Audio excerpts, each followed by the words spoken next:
Hi guys, welcome to another video, and in this video you all know is the how to draft your basic bodice pattern. So this is the measurement I'll be using for the top, the full length, the shoulder, the bust, the under bust, high waist, and the waist.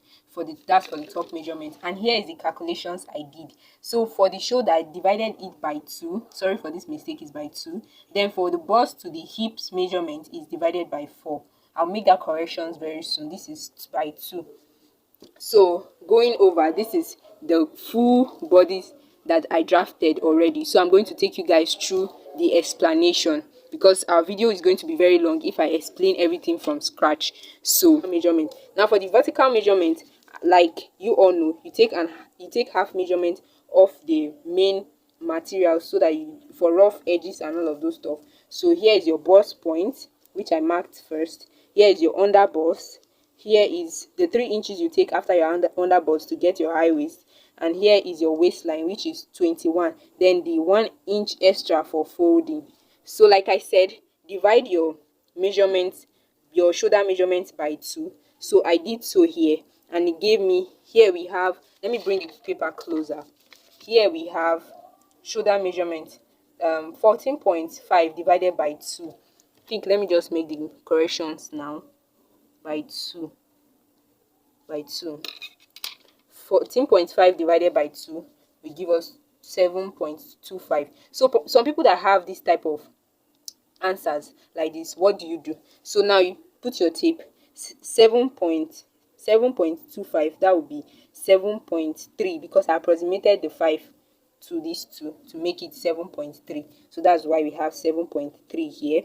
It is fully marked. So for this neckline, I use 3 inches, which is like the standard. If you don't want a too wide neck, you can use 3 inches for the neck width. Then for the neck depth, I use 3 inches as well. So I crossed my line like this to get a good round curve. So moving on to the bust point. The bust point, we have 8.75. That is 30. The main measurement, which is 35 divided by 4, will give us 8.75. Now 8.75, how do you get your measurement? Approximate this 5 to this 7, which will give you 8.8. Now here is the measurement, 8.8, which is marked here. So for this top pattern I'm drafting, I'm using 1.5 inch so that it will not be too big or too free. You can make it body hug, but 1.5 is okay. You can also make it 2 inch extra. I did the same for here, 6.5, which was the under bust measurement. After dividing it by 4, I added the 1.5 inches here. So I did the same for here, 6.8. Approximated the measurement and I added 1.5 inches. So I went down to this place and I took what I got for the bust measurement, the full measurement here, which is 10.6, and I just placed it here like so. But now this one is for people that want a wide bottom line but wide waistline. But if you want just a fitted waistline, you can just go for 9. I reduced it by how many inch? 1 inch. I reduced it by 1 inch. So this is for like a fitted waistline. So this 1 inch here now is for your allowance, for you to use to fold the clothes when you are done. So that's all for the horizontal measurement. So that's all for this video, and I'll move on to cut the drafted pattern like so. So for this video, I will be using this first one. For a fitted top, I'll be using this first one. So before we make our cutting, sorry guys, so let's just move to this armhole curve I did here. So from this measurement, like I said, I took the shoulder measurement that I divided into 2 here. That's 7.3. So I placed the 7.3 with my tape like so. 7.3 like so. Then I crossed it with my ruler. Then I had to tick it like this, tick it like so. Using my marker, I ticked it like this for me to get a good round curve like so. So that's how we got the armhole. Now for the shoulder slope, what I did here was, now for those that don't know, your armhole is the curve that you fix your hand, your you fix your sleeve on it. This is just like the curve you have on your armpit. Yes, for those that don't know. So that's what the armhole means. This is the armhole curve. Now for the shoulder slope, this is just for it to give you a perfect fit on your shoulder. So I went down by half an inch. This is it, half an inch. Most people go down by 1 inch, but why I went down by half an inch, because I'm going to use half inch again to close this part. So that's why I went down by half an inch. So for other terms that you would not understand, this is the neck depth, this is the neck width. Now this neck depth determines how deep you want your neck to be, and this determines how wide you want your neckline to be. This is the bust line, this is the under bust, this is the high waist, and this is your waistline. Make sure that when you get to this curve, you curve it very well,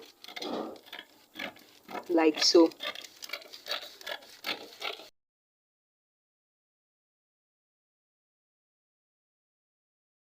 So guys, it's almost night time and I've been busy throughout the day. I said let me just complete the back part of the top that I was cutting. So after I cut the top, this is what I got, you guys. So this is what it looks like.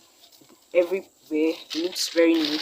So for those that don't really understand how to manage their materials, I would advise you that when you're folding your material, make sure to fold it with your bust measurement, which is the highest. If it's for your skirt, you fold it with your hip measurement and then add your extra inches for allowance.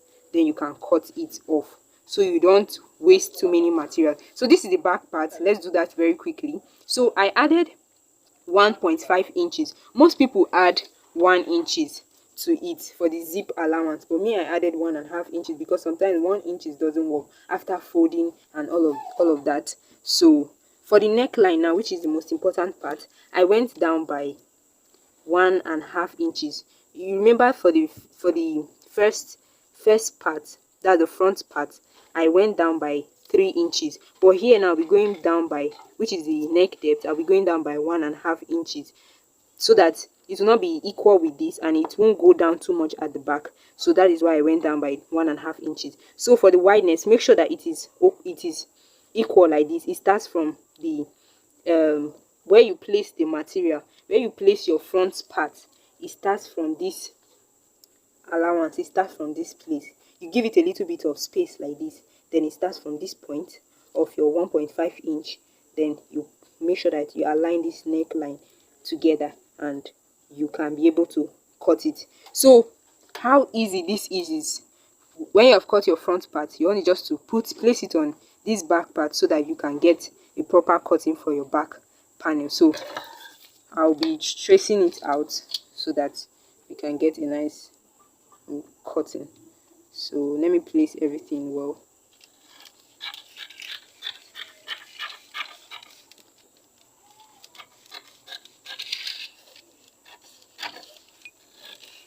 You can use your pin to hold it and not struggle like I'm doing right now. So make sure to curve it very well. Hold steady. Also make sure that you get your neck, your shoulder slope. So you cut it like so. Make sure that it's equal.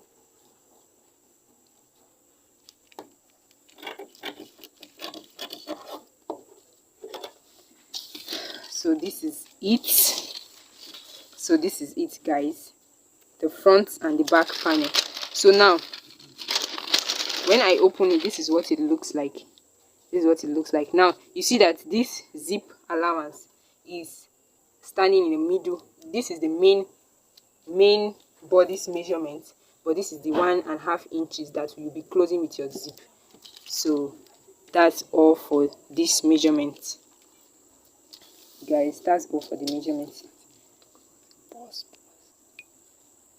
So for your back panel, make sure that you fold it into two. It is because of the paper length, the length of this paper. That's why I didn't fold the back panel into two. But make sure that just as you folded your front panel into two, you fold this into two as well, so that you will get two patterns just like this, like so.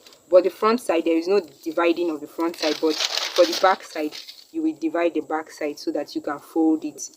For the zip side, you divide it so that you can fold it, be able to fix your zip and fold it. So that's all for this video, guys. So as a beginner, if you are able to cut these two pieces, these two front and back panel, so you can be able to use it to cut any other design of your choice. Like if you want to cut your off shoulder dress, you want to use it to cut your wrap dress, you can make use of it. So all of those ones will be taught in the intermediate and advanced class.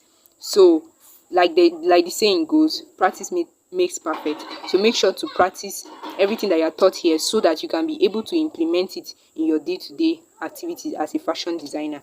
Thank you.